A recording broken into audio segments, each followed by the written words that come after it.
भाई की अमीर बहन। किशोर और पिद्दी 2 भाई बहन थे। पिद्दी बहुत खर्चीले स्वभाव की थी। वो जितना कमाती अपने ऐशो आराम में पैसे उड़ा दिया करती।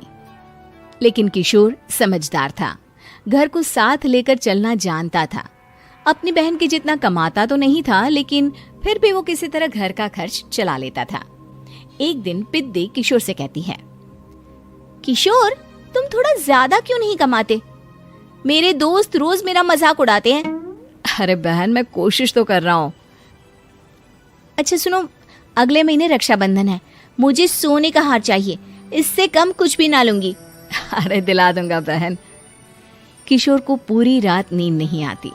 उसके दिमाग में बस ये चल रहा था कि उसकी माली हालत इतनी बिगड़ चुकी है, अब वो सोने का हार कहाँ से लाएगा। अगले दिन किशोर सुबह सुबह घर से ये बोलकर निकल गया कि पिद्दी, मैं गांव से बाहर जा रहा हूँ, कुछ दिन घर नहीं आऊंगा।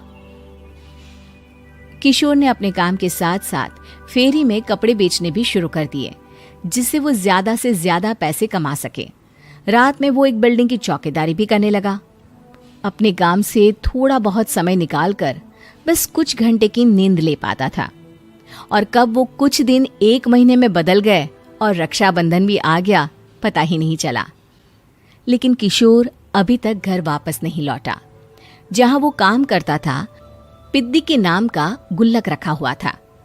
किशोर ने उस गुल्लक को फोड़ा और सारे पैसे इकट्ठा करके एक सोने का हार खरीद लिया। घर में पिद्दी किशोर का इंतजार कर रही थी। तभी किशोर आता है। कहाँ चले गए थे? 4 दिन का कहा था और 1 महीने से पता नहीं कहाँ गायब हो गए थे। मैंने बस एक हार मांगा था और तुमने तो घर ही छोड़ दिया।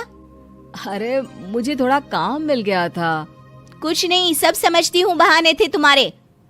अपनी बहन के लिए इतना भी नहीं कर सकते, कैसे भाई हो? चलो यहाँ बैठो, राखी बांधती हूँ।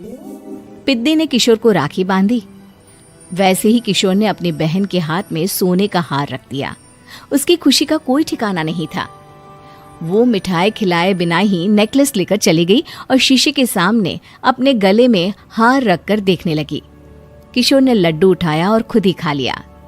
ऐसे कई साल गुजर गए। एक दिन पिद्दी की नौकरी छूट गई। अब वो पूरी तरह किशोर पर डिपेंड हो गई थी। आए दिन किशोर को अपने महंगे महंगे शौक गिनाकर उससे पैसे मांगा करती थी। किशोर, कुछ पैसे देना, मुझे पार्लर जाना है। किशोर बिना कुछ बोले उसे पैसे दे देता। ये क्या, 500?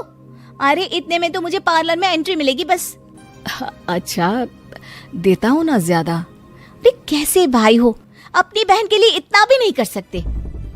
किशोर ने जेब से 2000 का नोट निकाला और उसे दे दिया। किशोर गरीबी में रह लेता था, लेकिन अपनी बहन को कभी कोई कमी नहीं होने देता था। बेटा, पिद्दी तुम्हारी बहन है, उसे कभी किसी चीज की कमी मत होने देना और उसका ध्यान रखना, क्योंकि भाई का फर्ज होता है अपनी बहन का ध्यान रखना। किशोर ने माँ की कही ये बात हमेशा के लिए याद कर ली थी।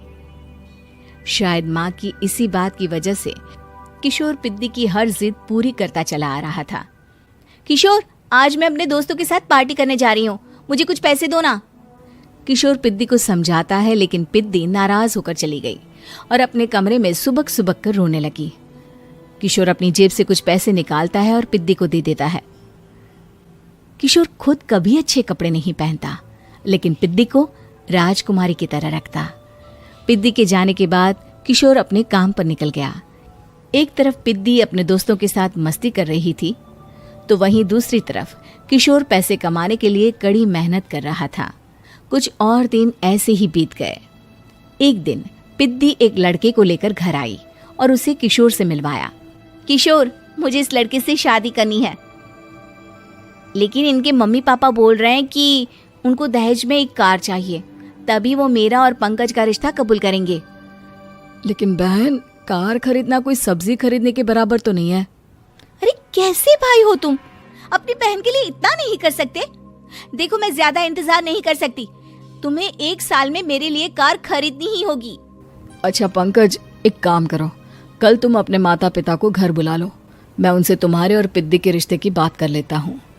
अगले दिन किशोर के छोटे से घर में पंकज और उसके माता पिता आते हैं। बेटा, तुम्हारी बहन